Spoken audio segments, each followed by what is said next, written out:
रवा लोग हमके बहुत याद आई। घर छोड़ के तू जात बाड़ू ना, कुछ दिन और नहीं रह सकत। ई घर तो हार आपन है। अगर ऐसा घर हमार रही तो हम कुछ दिन खातिर ना, जीवन भर खातिर रुक जाती। छुटकी, अपन बिया के खबर हमके जरूर दिया। तो तू हमार ब्याह में ना आई बू? हम अकेले कैसे आई? अगर तोहर भैया ले आई है तो हम जरूर आए।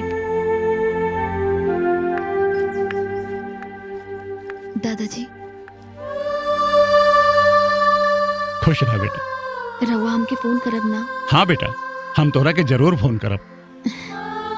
अच्छा दादाजी, हम हूँ सलेमपुर जाता नहीं, 2-3 दिन के काम बा, आवे में थोड़ा लेट हो जाए। ठीक बा, संभार के है दोनों जने जा।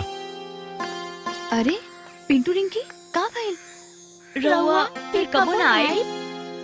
आएब, हम जरूर आएब।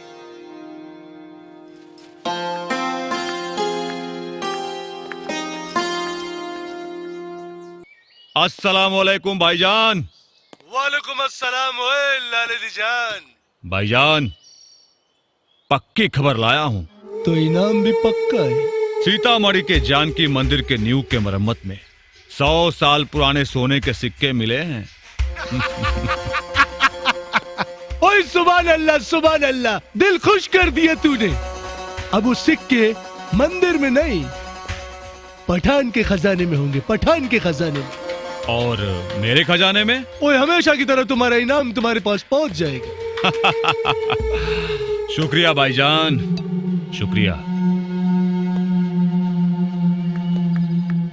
जानू भाईजान, का बात बा? तोरा खातिर एगो गुड न्यूज बा, गेस करा। Good news? गेस हम बता दी। हाँ, हम तोरा बच्चा के माँ बने वाला बानी। का? ई जान के तोरा के खुशी ना भइल? एकदम ना। अरे अभी मन का उम्र का भाई आए प्यार मस्ती एंजॉय करे का, और तू भी जो बच्चा लिया दलू। देखा, एक काम कर, डॉक्टर के पास जा और इबार्सन करवा ला। ना मतलब? सुना यास, हम तो से सच्चा प्यार कैले बानी, और ये बच्चा हमनी के प्यार के निशानी बा। हम ये बच्चा के जन्म देब, और तू हमरे साथ डॉक्टर के लगे चल बा बस। हम कहीं ना जाए, हमारा पास बहुत काम बा, और हमारा आवे से पहले तोरा बासन हो जाए के चाहिए। बच्चा चाहिए करके बच्चा।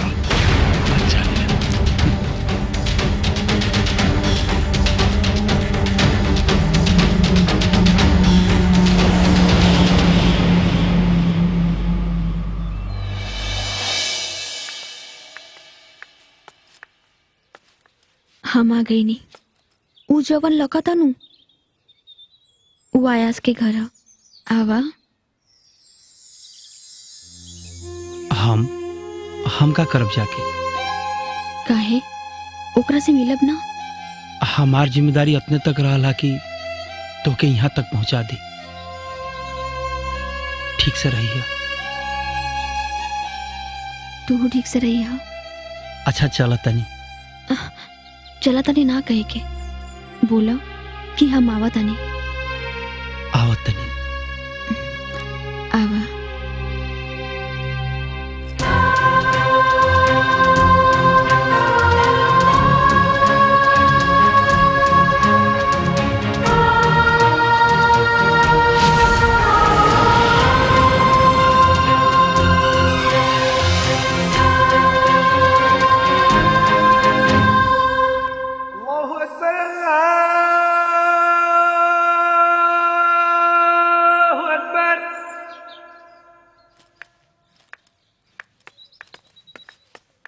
राधा, तू यहाँ? हम तोरा के फोन करके बताउले रहनी ना कि हम आ रहल बानी। का हमके देख के तो खुश ना भइला? राधा, हे हरावा, देखा हम तो ऐसे को बात बताई जाता नहीं, ओका के तू ध्यान से सुनिया और समझिया।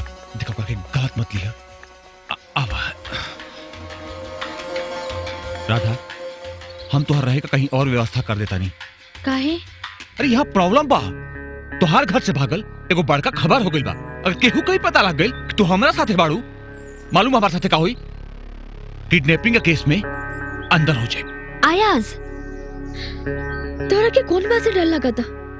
पुलिस के या केहू और के? वाह, बहुत बढ़िया, ग्रेट। अच्छा, तो इहे है तोहार बैंक बैलेंस, राधा गुप्ता।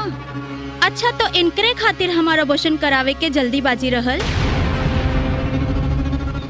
अपना झूठा प्यार के जाल में फंसा के हमरे साथ दिन रात खेल खेलला, और अब हम जब प्रेग्नेंट हो गई नी तो हम बसाए लगनी। राधा, एक बात पर भरोसा मत करिया, ये बिल्कुल झूठ बोलतिया। एकरा से हमार कौनो संबंध नहीं। आज हम डॉक्टर के लगे गए रहनी, बच्चा गिरावे ना, बल्कि रिपोर्ट कंफर्म करे के खातिर। रिपोर्ट हमरे लगे बा, देखे के होई तो देख ली।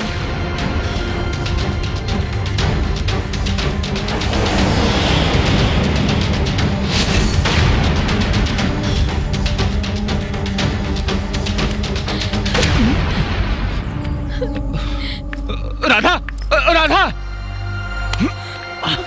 हमार इतना बड़ नुकसान करके का मिलल तो रखे? अरे वाह, तू हमार नुकसान कर सकेला तो हम तोहार नुकसान ना कर सकेनी।